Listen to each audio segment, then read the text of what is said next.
me ankasa me brother so ade nam no so ebe so dwuma bua emre bi mu besi sabria na ade ba ko adanse a me di odwuma di mu ahye nyame animonyam ne say the scripture say ade na ankasa na bio kwan ade na ankasa na epe say dwuma di ebe koso senti amekasa na say dru baby a emu ye ne memu ye din na ne memu ye din no na odofo anyame nam no so mprempren so dwumedi asini na ofrem no ka say wade di ato makoma so dadada se me so dwumedi na se radio so no obusa na me so wo sa na erade memahu se ono ne di dwumedi na se me senti se ni memu ye din se dia menhwe no no abeyi aboafo o ka sa me ho dwiri me gina ho din na me se nyankopon ye no kwafo a je se de hia demu no a na memu aye den bu aye adwuma kakra ne da be supporto ewade nam no so beboa ye ne said the scriptures ye ho aheha ye ti me kase ewade nhira papa na wanya wakoma so ade nyina ma wo ye ne ewade Yesu Kristo edine mo se wonso owo mo bi a obetumi di abebo adwuma di ye bom pa ye ne ahwaso mo nyame di adom so nyankopon ye da wase ye yiwa ye kamfo hye odi konkra ni munyam eja pa eja tenene no kraja wo a wote ha mu na ade han aye won kata so tenene ni atemu ye wa henwa nyina so erade meda wase ene dei a fi pim kona wieye wase buo kwanse ye metena kasa fidie so ne ne wo mankasa otiefu bi a woti asempa bia me bompa ese obeya wade ne senkyere no na brabom erade ma wapa moja no kosundi akon kai mo brohunu ne ma wado ye kesi ni mpomaye obonofo wonyina so bia ebe na obegina so akontia wasempa ne ma asempa ntimem wa hoode ne tumidie senkyere ne ahwade mu no erade kai mo brohunu ne ma wado ye kesi ni mpoi erade fa wapa moja no kosudi akon to hye won so mekira honhom eni wafa na ebe pese obehwete asempa mu no won pese ono obeboaboa na emum no pese wohwete mu no to hye won so mo hu sa woni izi adom so savanyini mo hu sa wo odini edom kunini eni wonyanka nyankopon so obepema fa memu no aye me wano ne wokasa mafo anyumefen wo ye na genkwapa Yesu Kristo dini mu ena mebo empire ye bie twere 7 yakọ Isaiah chapter 21 verse number 6 in Isaiah chapter 21 verse 6 or say na de erade ka kire mi nie kọ fa owenfo ko gina ho de obi hunu onka na de erade ka kire mi nie fa owenfo ko gina de obi hunu no onye de onka Isaiah 21 verse 7 say na ohunu ntiase na maponkofo baanu ntiase na mni mfurumu ntiase na mni yoma na owema so wempa ara owema so esanse meye sitie ma nyankopon me pese me ni nyankopon betu anamo me pese me ni nyankopon beko benkuru muntini ebomotu agine ntino onyankopon nam saade yono so ewema so paramanie na opese metine metini yi de opese mihunu so mihuni yi wase owema so para na otiemu se jata se o ewrade megina ahwene ha arada adechie ase ade bechi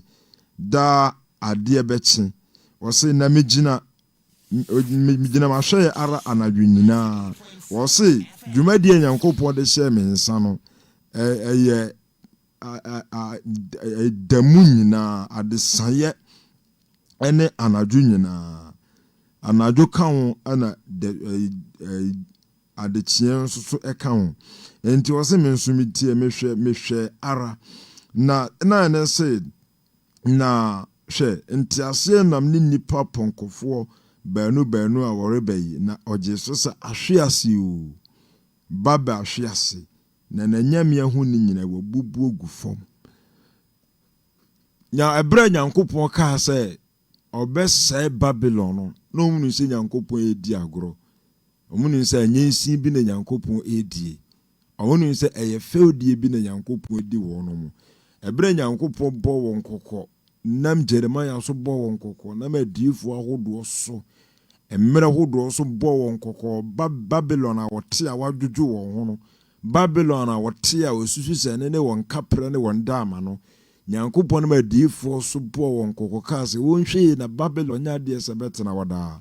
wɔnhwɛ na Babylon na temuo adwiedu na afradu Nyankopɔn ne hene no ɛne ne sudifoɔ no mu sɛ Nyankopɔn di agoro ne Nyankopɔn sɛ hwɛ deɛ meka to wɔn a Babylon asase no sotefoɔ wɔn a wakɔyɛ ahɔhoɔ na wɔnim sɛ wɔyɛ Babylon asase yɛ wɔn ahɔhoɔ yɛ bia tena bia na mmom wɔde wɔn afrafra adehyia a ɛwɔ Babylon no ma awɛmfoɔ nkɔkɔwɛn na wɔnhwɛ wɔnwɛ para na wɔntie na me nso mɛwɛn na so na wate na mabue n'ani na wɔhunu hallelujah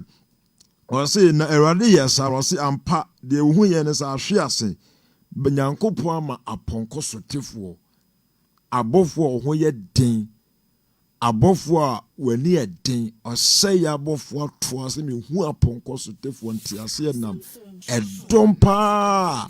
wɔde nkranta nifa no ɛsane ba Babylon so a ɔbɛsɛe no ɛsan saa apɔnkɔ sotefoɔ wani yɛ den ɛne wɔn siyɛ ɛne wɔn nwenta so ne dwumadi a yɛde ahyɛ wɔn sɛ wɔyɛ ne wɔyɛ ne yie ntini wɔse ɛma Babylon ɛhwe ase mekasa fa Babylon na mekasa fa wiase ho wɔse Madia waporoye ne mayuporoye aseba de mate asafurade Israel Nyankopɔn anumu na makama kyerɛ wo ye wo se de mate wo Awurade nti ene anwumre wo said the scripture sunsum radio 98.7 Awurade aka asɛm bi agumasom Awurade awɛmaso na ɔde kɛsebu bia bɛdom ntie de mate afi Nyankopɔn wɔ ne sɛ ɔse there is salvation protection and restoration in the year ahead but only in Christ Jesus. There is salvation protection and restoration. There is salvation, peace, protection and restoration in the year ahead but only in Christ Jesus. Ɔse afie ɛwɔ yɛ nimu no asomdwe ɛwɔ mu ɔgye ɛwɔ safi Nyankopɔn siesie asomdwe ma safi 2025 na nya asomdwe nko ahwiesie nkwaje de ama 2025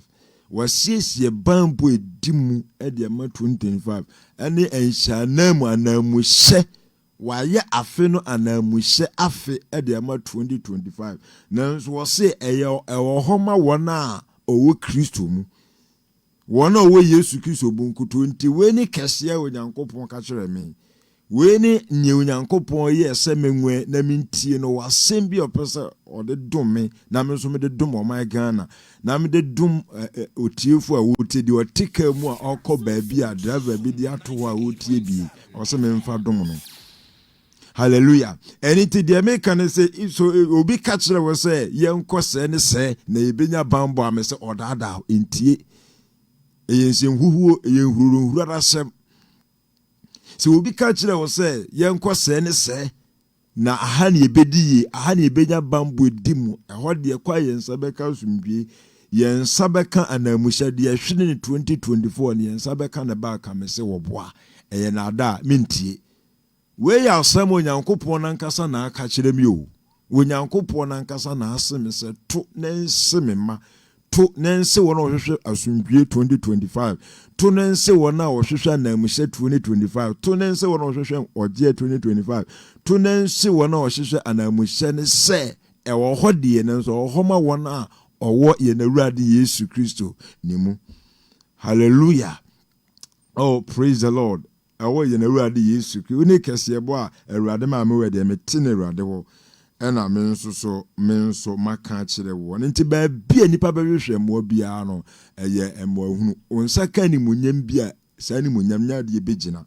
Isaiah 21 hɔ na hwɛ sɛ wo kan verse 16 na ɔsɛ ma menka 13 mmra Arabia ho atemusɛm nie didanim akwantemfo asafo Arabia kwaye mu na mobɛsoɛ momfo nsuo mehyia wɔn a sukom de wɔn tema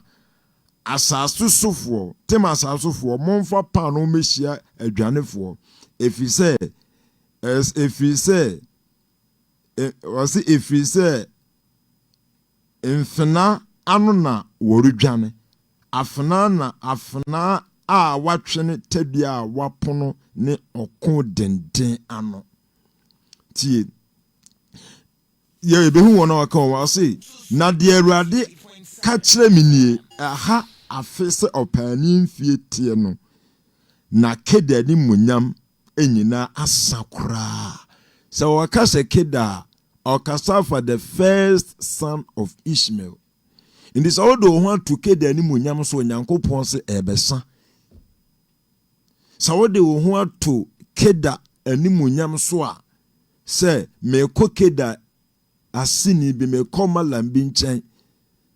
na eho menya moa bi menya sika bi Nyankopon se tie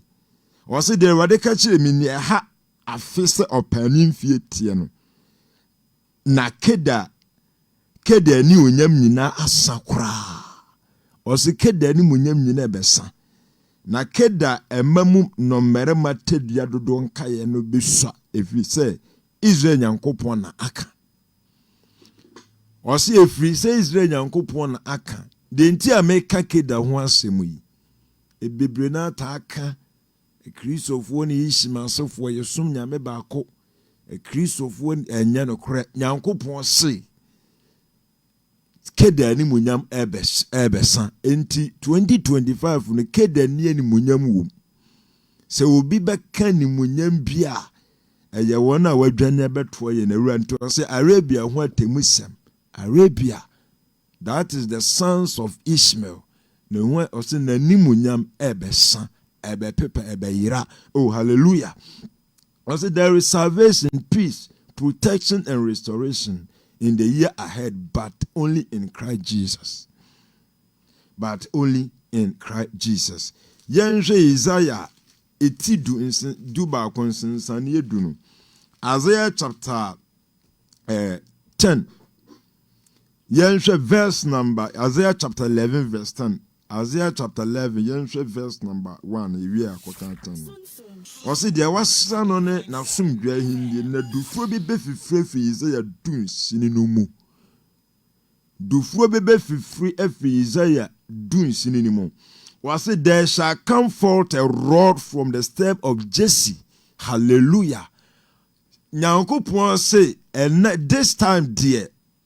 this era dear sa generation ni mu dear dufuro no the rod pomana ebe soro na be fefa na be so aba emfilivia busuakuo mu biom enye Aaron efie ebusua mu poma biom na be fefe na ye de be kwakoto apamadaka na ni monyam be kwakotena apamadaka no so da bi said they see Numbers chapter 17 na sa bema Aaron ofi livia busuakuo mu fie poma fefe ye be so aba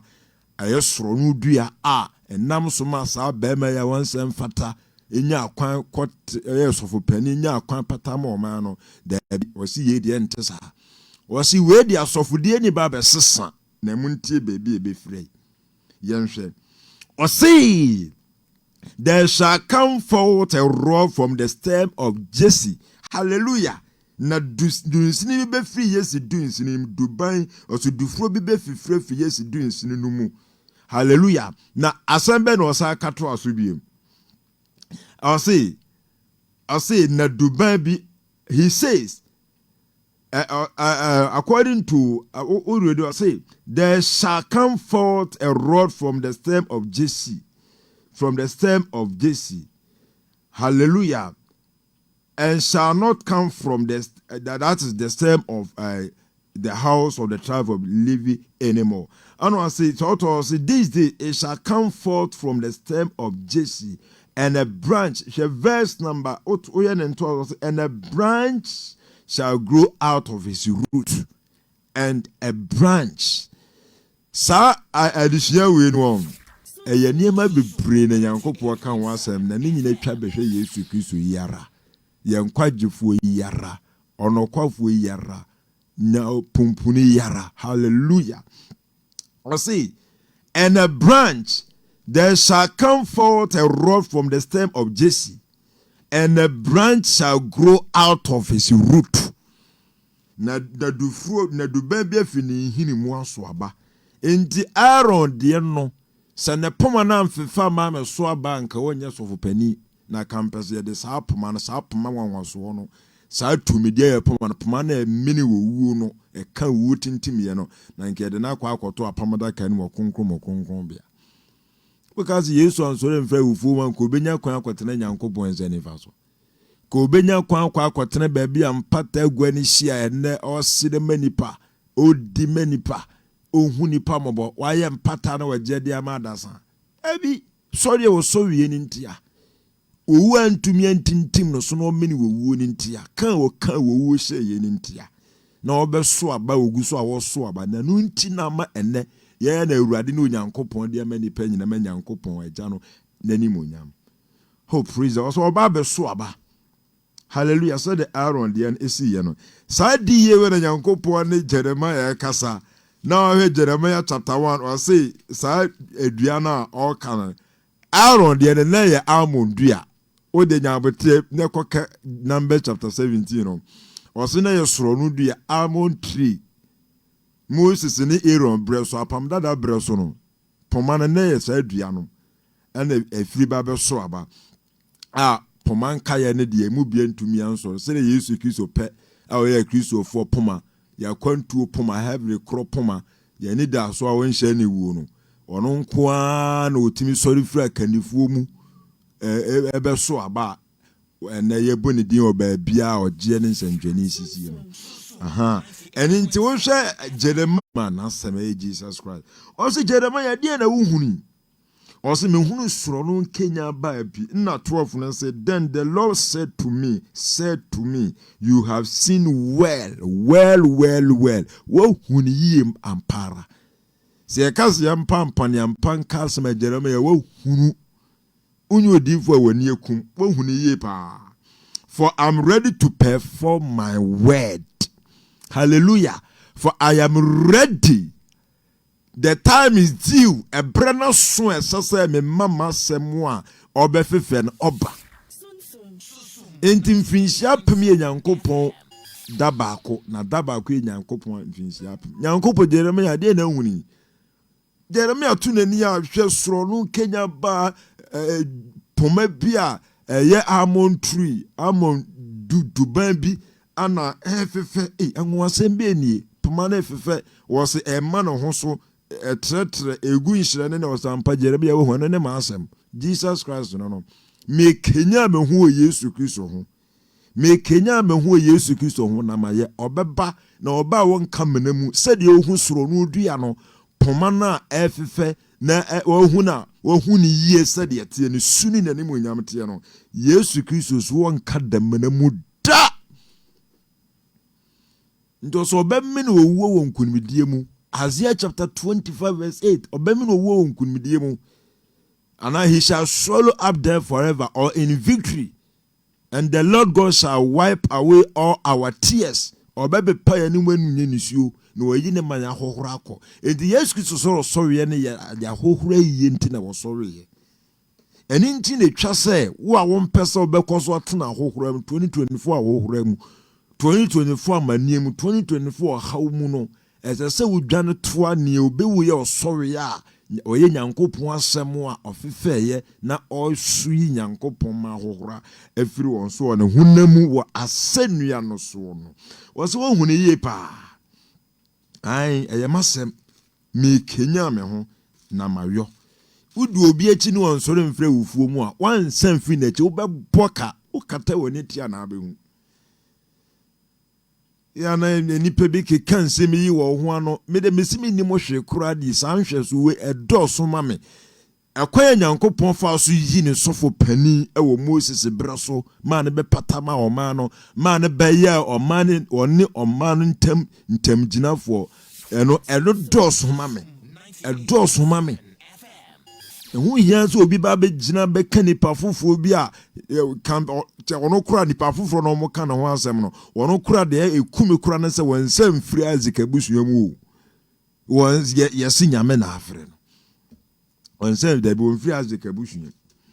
ono nso onfra Isaac abusu ono nso wo ye wansore oporo mfote dininam jemiri kuku dininam mfote nkanka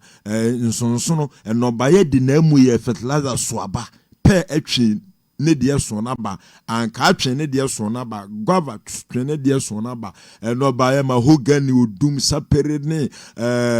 denya nyina twetwe won de so waba ni pada so di na chi se wo ye nyame somafo timi ka de ne gina Yesu Kristo ho toto bema no ho aba obede timi adi Israel kodu ba kopoma na toto Aaron poma na sori fura ufuo mu no ho amana yeye o ayeye bi nue tie obede na watimi de Israel kodu ba kona omopoma ntumi ani wowo so no omopoma ntumi ansori mfi wowo mu na campus abeso aba no atoto Aaron poma no Olivia busuakuo poma no amana yeye nti enye wani wu enti what is poma no toto poma we hu a onfere se wodu okanifo bi toto Yesu Kristo ho ntia wani ngu ana aya wani mo wodwanti a onfere aba hera de mo aye pa what ya see ai me kenya mo masem na mayo enti o kan sa soro no dua na represent Jesus samse amankwa apam se wotie mi a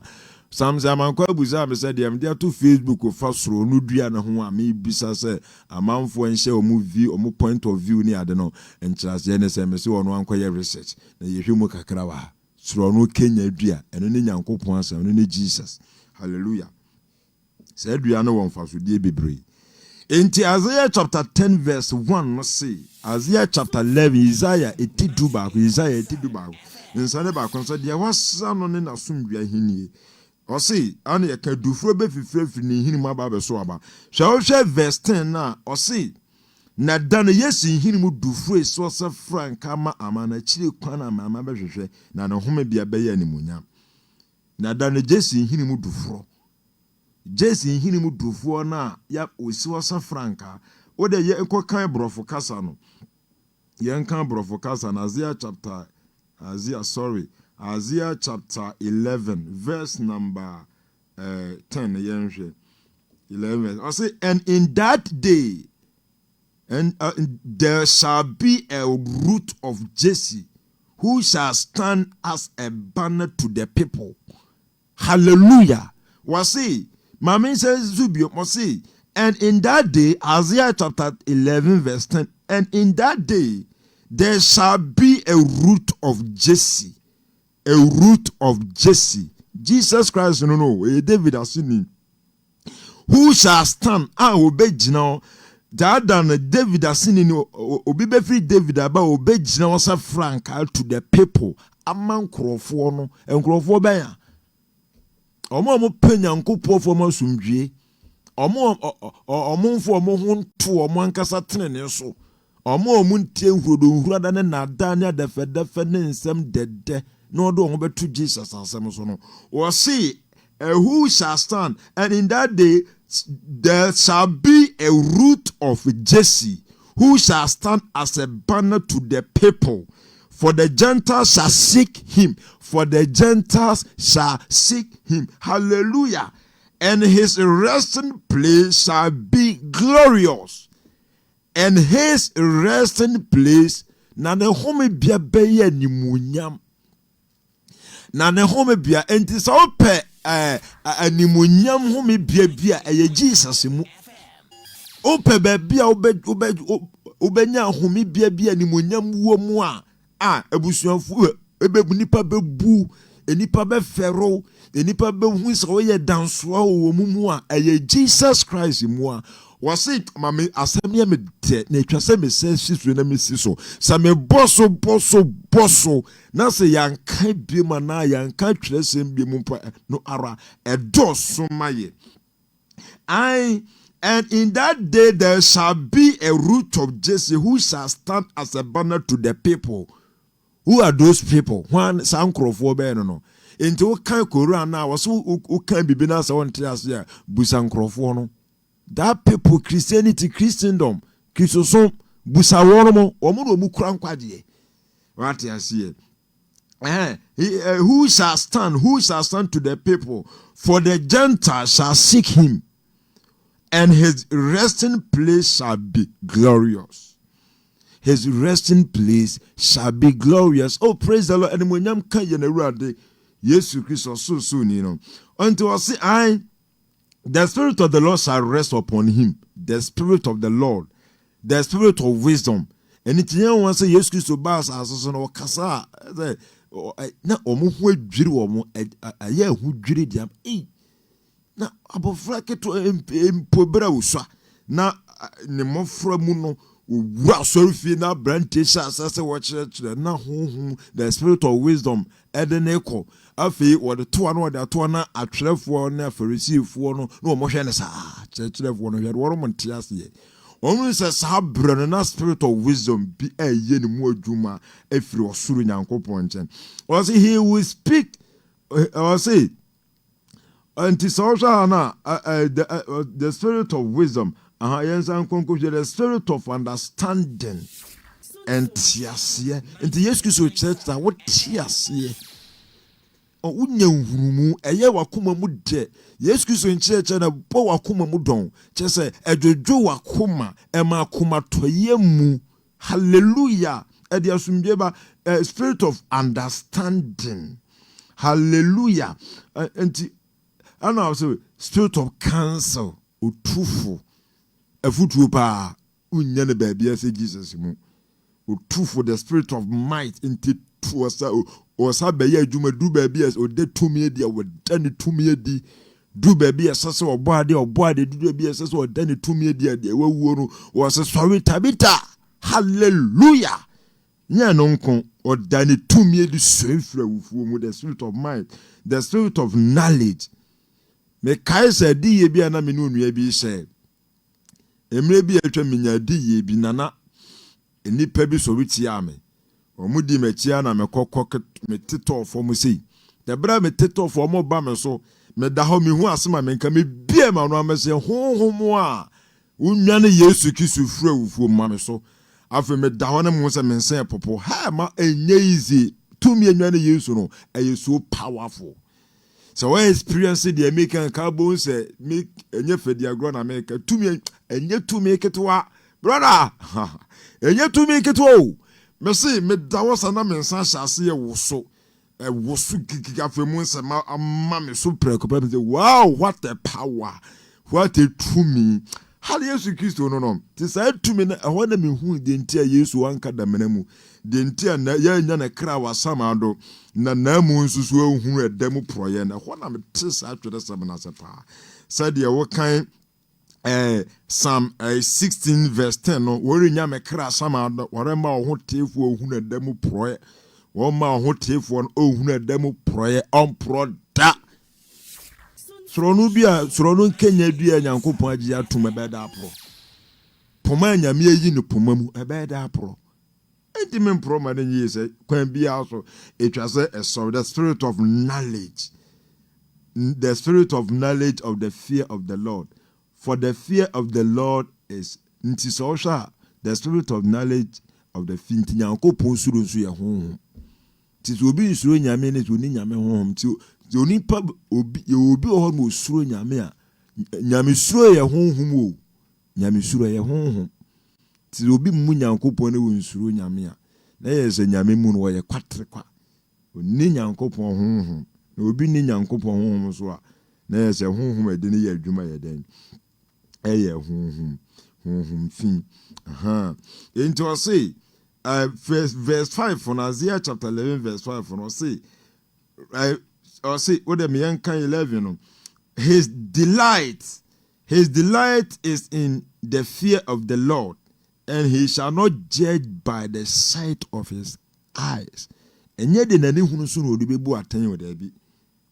nor decide by hearing of his ears. And yet the amount of can assume say say or benten say no tie or benten waye we there be nyesa. And yes akwa. Nya yesi no de be bu aten. But with righteousness he shall judge the poor and decide with equity for the meek of the earth. He shall strike the earth with rod of his mouth. He shall strike the earth with the rod of his mouth, and with the breath of his lips he shall slay the wicked. Righteousness shall be the belt of his loins. Righteousness shall be osetenebe na cinema bomu, and faithfulness na nokwadie, and faithfulness the belt of his waist. Faithfulness. Yes, we want some no karo. What you say? Tina be me don't know. Bi mo nti ase o. O say enye die na ne hunu so na obebu aten, enye die na so tie so na obedi asem, tinene na odi bebu aten ma omanehunu ni, na odi asentene ne adi amasase so amanehunufo na odi nanuma ba bebu asase, na odi nanum honhum kuma bonefo, na tinene beye na sinimu aboso, na gidi aye na kwamu abomu. Gidi aye na kwamu abomu. Owie no se na Jesse hinimu dufro no isi wasa franka no. Ye be ma no so franka. Na odiama sa so mobrofo. We diama onipie. Hallelujah. Enti se opa asumdwie ogie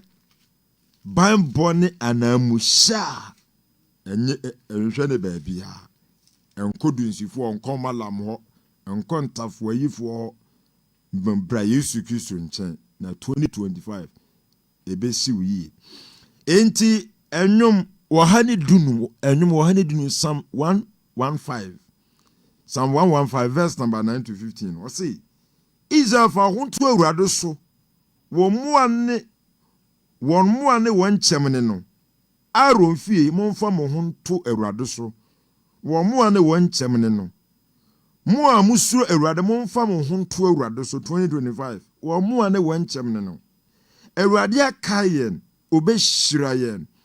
Obehira Israel fie, obehira Aaron fie. Obehira wona osuro awurade nketewa ne akese nyina. Awurade bemma mo adoso mo ne mo ma. Sika bedoso, asumdwe bedoso. Mo ye nipa a wahira wana ma awurade osoro ne asase yofo no. Mo ye nipa opese wo yi onipa a wahira no ma Nyankopon a. Come to Jesus, turn to Jesus, turn unto Jesus Christ. Free Kedan entuma damu. Free Nebayot. Ishmael sefo no ntuma damu. Na ho asumdwe ni ho. Eho bambo ni ho. Kedan ntuma damu. Oje ni ho. Kedan ntuma damu. Fa ahudie ni ho. Kedan ntuma damu. Oje a edimu. Asumdwe eyepe. Asumdwe ekrono. Ebi ni wonom. Hallelujah. Ewo Isaac ntuma damu. Asumdwe edimu ewo Isaac ntuma damu. Efri Isaac ase. Enti wase woka kwadwom na Jeremiah kwadwom no se mene wona watane asumdwe atena se ache dodo. Hallelujah. Wona won pa asumdwe mene wona atena se ache dodo. Matena keda entuma damu ache dodo. Hallelujah. Na wona won de won pa asumdwe no mene wa yeden abofapem ache dodo. Na me de anka me asumdwe ni. Asemi de me de asumdwe ba okun ena omode omoyeden omode eba. Praise the Lord. Enti sa enkwaji a ye ka ho asemu yi Yesu Kristo mu ne wo oje mapa. Enti to awurade se asema mate fe awurade nche na me ka na awurade Yesu so osusu Nyankopon na aseme ono na wawesa gu maso nsa mente na mema ne manso nte. Say there is salvation, peace, protection and restoration in the year ahead, but only in Christ Jesus. But only in Christ Jesus. Asmafu nyuma na etidun siansensa na aduasa baako. Acts chapter 16 verse number 31. Verse number 31. Ose Jerade Yesu di na obeje woni ofie efo nkwa. Je Awurade Yesu Kristo di na obeje woni ofie fo yede enkwa. Hallelujah. Enti sa obeje Yesu Kristo adi a owu huna ba wo so 2024 no Awurade beje wo nkwa obedwane ato Judas ni na Dubai na ofefeye na wan protesa kanifuo bi na obenya wogye ne wo home asomdwe ne bambo de ama wokra sase dwane kɔhwɛ bia ni baabi obotantim ni Jesus onu ndie hia wonyina na obeye ede ama Isaiah etiba konsensan dunkron Isaiah chapter 1 verse number 19 no samo penamu tia mu bedi asaso no so nepa 2025 sawo pena se utie kase boya etwago ya Awurade se obedi asaso no so nepa sa obedane ba Yesu Kristo nche ne wanya Nyankopɔ fom asundwe ne beye wodea beye wa hotoso bambo no wonsa beka ya wadanse bebre madi adanse bebre wakasa fidie so wo mo so tie nipa wakwan bebre so a Nyankopɔ ma yehunu jise media jise okum Nyankopɔ okum Yesu okum nkonkron utimi ye ade yom yensan dia ekwan ada menye obi asanso Nyankopɔ de menkwa ahinta ye na Awurade Yesu Kristo mu. Oh hallelujah. Isaiah chapter 49 verse 23 last part no Isaiah 49 Isaiah tie dua 9 enkron jemu nsane na se njemu adunu miensa nia etwa to no se meni Awurade a wona wanani da me so no aniri nwo meni Awurade a de ode ne ho beto me so 2025 na nimu hwe se obi de ne ho ma Yesu Kristo no be hye Yesu Kristo sisa asane te se de obi de bo ba ko kum no ma be wa bo ba ko pe to na bo no ma be wa ha na tetetete no mugugu se wo accept Jesus Christ de ba no se wo accept ahene ni mu hene na Nyankopon de koteshi wo mekan ya che nansen yenko ne yenko kan mekan ya che na nansen pa de atene say so one accept Jesus Christ uni bambo animunyam bi odo ho akwhyase bi Nyankopon say animunyam be pepa said Isaiah chapter 21 yakokan no say keda animunyam no be pepa ti se animunyam won sa ka animunyam ma efri keda mu a nyame say ta animunyam ne ngina se animunyam fi ne ba yetumu a enyina. Whether my mention can be Isaiah chapter 21 verse 16 na de Awurade aka kyerɛ me ne ha afese opanim fietie no na keda ni munyam nyina asakora ti wani munyam no waru hyemu no ahoto so o keda ishimemu a ishimasini ni mu a Nyankopɔn se ebesa na keda ma mu no merema tadua dodo nkaye ne besua ebesua ombambo beyira ebise Israel Nyankopɔn na aka Awurade na aka to keda so wanfa ogye na makeda ntina wanfa keda na jadi anto no ho so wanka na baabia da asem mfrɛ me keda ne nana na gya Nyankopɔn yishme Nyankopɔn no o se mene Isaac Nyankopɔn dwen ho nesese ho bio na hwɛ ya o te sa ni wonyam de manfa na gya ne papa di anto me bia mama ya mfa ne papa di amfrɛ me bia na ni wonyam besa na ni wonyam ebe yira. Hallelujah. Ti di Yesu Kristo di ete se de ode no ma abo baako se de kana sante kase mu no akum no ma bebre. Hallelujah. Nti accept Jesus Christ. Odi Yesu di emohu wom. Nyankopɔn de mohu be ma wo. Ohene no a ote afrum ne ba no so no. Dubai no ode mohu be ma wo. Enya mohu ko ogie wo Yesu Kristo mu o. Hwe Yesu Kristo ahini na ye ogie ahini enya ahini bi akeke se da ya ahini a ne fapem gina wagye so ahofadie ni asomdwie so ti ne fe na asomdwie hene no nti Zechariah chapter 9 the quotation adama koma so ameta kan on verse 9 no dia Rusia pinti 2025% dia Rusia na obese obo se Zion baba uhuru no eneje hwe o hene de ba wonchen Yesu Kristo ba wonchen waseme gina punachi na mebom se obe hinimu na wampome se de 2024 pom ya nyema ya basa nyema jigu ya owo ne yade ne hawa hodo ba wo na wo siti obe pura misani mu na wa betro nsan didi. Revelation 3 verse 20 wo se hwe wo hine reba wo nchen otene odo onkwagye tie otene Yesu na meka me so accept Jesus Christ a eje say do de a boba kum no man pempen wo se wo nkwaje odwo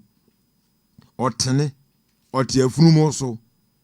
afunumu buruwa a oye afunumu bewie baso hallelujah enti oji Yesu Kristo dia okun kitikiti ye na obegu no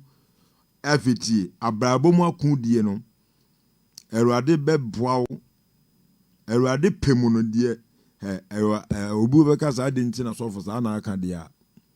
adenti na se Kristo ni betime hura mane ana osomafo po no wo ha bi obompa ye se Nyankopon be ye se Nyankopon anyi se Nyankopon wo se nam sa ha no so betime aboa mane nsa aka hini no uzisi se senka nyame yi na ka enye hwe wona brabom a ka nyame anyi wo se madom do so ma hallelujah no nso nkyira so wa mani mu ateda da bi bompaye se eye Nyankopon pese sa ha no beda wo so no nam so de age won kwan no yema se obeyi afiri so no akwahe won se metwetwa ntiase nam afiri efrim ne aponko so vi Yerusalem no watwa akudie tedua obi fa okun ne amane bi mu owura Yesu for second nipa korowa sue ne firi ne ha mu watwa akudie tedua nso no obeka omanwo asem Erade obi hia asem bia bekyekye na nebo ana ebetwa na koma ato ne yemu ana wose wo na abeka omanwo ya asem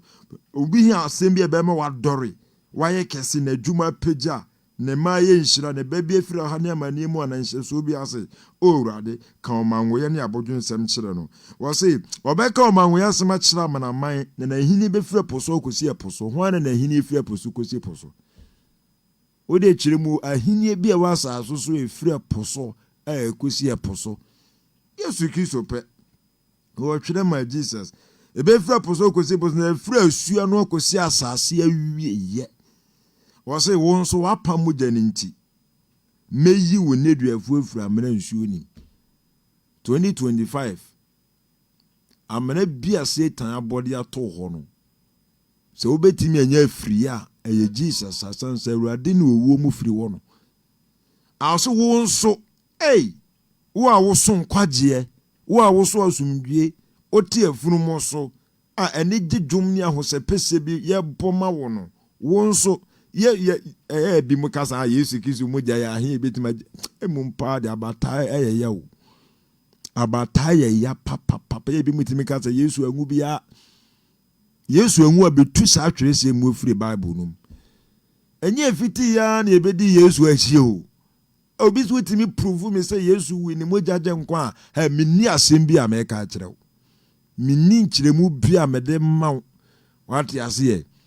Yesu Kristo owu ma wo hene no Israel hene Nyankopon no ebede Yesu Nyankopon ma na yeyi busa se ye ka se Israel hene wo ye hwan Jesus Nyankopon ba akopɛ no onyame koro no enti uko mi YouTube mi TikTok a Jesus one true God o hin de o tie afunu ne ban so ba Nyankopon twedi ampon na o wagefo na ye ono ha de obetim ni mojagu ye na ye ono ha Nazareth ni ono ha de umunu no ono ha ma so be dane na wasachira afri nsem o keka fa Yesu Kristo ho no ma so ntem ni ahohare so wo be dane ntem no pa Nyankopon kye na o de obone a kye wase asotwe be na anya kura na susisi Nyankopon de be ma wona wo pu Jesus wo sopa adom honhom no na wo po sopa Yesu Kristo odie mogya no mogya Nyankopon se wo be fa so agi wo free hell every bonsam je wo tie nkrofo be se wa angu bia yankum Yesu bia na atro ni nipa bi di eche se Judas ye be chi Yesu no na Yesu ni Judas se ene ye chi no ye se Peter nso udi sa atro wo ye chi tina ho unu wonya baby party di echire na abete de ye kan ase wonso wapa mogya ni nti meyi wo neduafu afura mena nsuo nim monsane mena aban eye dinu mu ba bia wakɔ ne nam bia Awurade se oba wo begyew wakɔ nkramusum asom be na wonkom wakɔ nkramusum awade nti wakɔ kramoni awade nti wakɔ wura Jehovah Witness awade nti wakɔ akoso ha na no na sister ba sister say wa Mary Italy o si Italy ho no omo hu sem Roman eye kristosumo o si ubusan obi busan say wo ye sumbe na aka so ye Kristo na me de me Kristo no say me Catholic o say I'm not a Christian I am Catholic enti if you Rome ho nankasa mpo na aborofo no wo ka se o se me de menye Kristo ni me Romani enso Ghana ha yebe di watem sisi a wo wi a wasa akọ ma urozo so mere kronkron nyame maame bompaye maye yani adebon yefu ese don hwede yedi bewuo wasa age so se enye ho nipa mpe no kore wate ase o kan o se catholic as bibia o se omo hu Roma say ye Kristo sumo Ghana ha ne ye frefra o kan ese ye nyina ye pe ka kire mentoso o se baby o kone nam biara wase bre ne adagye biara anya mfasodie ne wanya hwe mfiri mu bi o se wo de sambra monsamra aban eye dinu mu neduafo amu ani da so enempo ameka sama kire mu imo ho nam de be hye monan mu wa hwere niema bebre 2024 nanso mo ho ba me nkyɛn a me a magye ato me ho so se me de me mogya be pata ma wo no me mfa me mogya na mpata ma ma ne nso ho a me ne mo ho be ma wo wate ase osoro emo ho asaso so mo ho asomdwe di mo me sa de be ma wo ento asesa mo nsan ma me nkyɛn na awurade Israel nyankopɔn nkyɛn enti se obi hwehwɛ bambo bia ni Kristo mu emo hu bia ni Kristo mu a ba ete so de obi si wodwane na o baabi wodwane no o se toa ne tamfo a wopɛ na se ne se won fa ne sie ayese obi a won hwehwɛ mmo Yesu Kristo nkyɛn okɔ malam ho okɔ baabi du nsifo konfo ho kɔtfo ne sankrofo no ete se de obi dwane na dwane na odwane o sai dwane to the direction of his enemies anetio anase obi a onom cocaine anase obi a onom wi bi wonom cocaine na wo police ni ne wo se wo sie na wakɔpɛ eboa bia akɔbata ase anase wako police ni na ase akasa famisie na aba famisie na police fo oba sadete obi a woni Yesu sisase bia sadete ade ase nipa na me yase bre na so nyame bo adase na ebeto aso nipa na okɔpɛ bambo wono ho no wono wo twu hu ni nkunu obaabi ewo Psalm 8 any Hebrews chapter 2 no se woni pa ba na hwan ya wani kono wo twu hu ni nkunu ti Satan yankasa wase obi di adanse baabi so onipa ba na wan Satan na okɔpɛ mo no wono ofimfiti ase atwe hu ni nkunu sa won fata nkwaje on fata se nyame de obo ne be kyew on fata se nyankopɔ be domo o twe hu ni oso se me kɔ ni nipa akwaje mo brother dwane kwase bia ni baabi bambo bia ni baabi ewo Jesus Christ mu oh hallelujah ente Awurade si sawo ode mo nsane mra ehemfa na wonkoye ehemfa na wonkonkonko nante ye Awurade se wo ba message sane bra se won sane akire yi mu no unu ho ba Awurade nkyɛn a Awurade se wo ye ne doba wo ye na botoye mo ba baabi a onenam nyina Awurade mpe no ye mo hyehye no ne nso no mo twetwene ma wo ti sa wo beba Yesu Kristo nkyɛn a onkɔ ne sɛde 2024 no wo kɔ no Nempo 2024 se siwi a Awurade be dobo no ama na siwi a kyenso animunyam ne be ye kese ogye ne asundwe ne be ye kese bambo ne be ye kese na wo be ye danso a wo afefuo mu Awurade